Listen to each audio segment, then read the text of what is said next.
Congress party को आप कैसे देखते हैं और उनके नेता राहुल गांधी के बारे में आप क्या कहना चाहेंगे? जिस तरीके से आप लोगों का रिश्ता है उसमें इतनी कटुता है, क्या ये रिश्ता कुछ बेहतर हो सकता है? एक कंस्ट्रक्टिव ऑपोजिशन को साथ में लेकर चलना भी तो एक बड़ी बात है। मैंने आपको शुरू में ही कहा कि मैं तो मानता हूं कि सत्ता सरकार का अंग होता है विपक्ष, पर इमैच्योर पॉलिटिशियन जैसे राहुल गांधी, जिनको पॉलिटिक्स के लिए केवल एनार्किस्ट माइंडसेट हो, उस माइंडसेट के व्यक्ति को जिसको ये नहीं समझ में आए कि चीजों की गंभीरता क्या होती है, उनकी एक्टिविटी हाउस के अंदर हाउस के बाहर आप देखिए, उनके शब्दों को हाउस के अंदर हाउस के बाहर देखिए।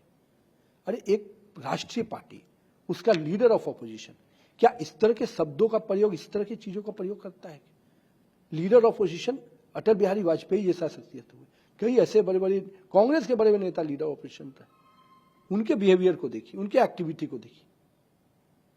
लीडर ऑफ अपोजिशन को मैं मानता हूं कि सरकार का एक पार्ट है, लेकिन उसकी एक्टिविटी, उसका वर्किंग, इस प्रकार का लैंग्वेज, उस प्रकार के बिहेवियर पब्लिक डोमेन पे किस तरह के शब्दों का, मैं तो मानता हूं कि इमैच्योर पॉलिटिशियन है और कहीं ना कहीं पॉलिटिकल ग्रोथ ठीक से नहीं हुआ है।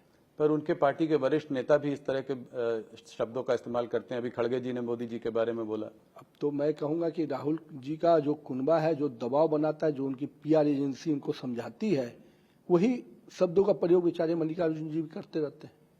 मैं तो मानता हूं कि कहीं ना कहीं ये कांग्रेस की जो ओछी मानसिकता है, जो पिछले लंबे समय से आप देख रहे हैं कि नरेंद्र मोदी जी को अपमानित करने के शब्दों का प्रयोग करने की जो परंपरा बनाए, उस परंपरा के वाहक बनकर मल्लिकार्जुन जी नजर आ रहे हैं।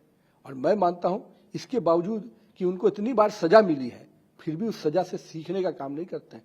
देश की जनता ने हमेशा उनको सिखाया कि मोदी को अपमान करोगे तो हम मोदी के सम्मान में और जीत का माला पहनाएंगे।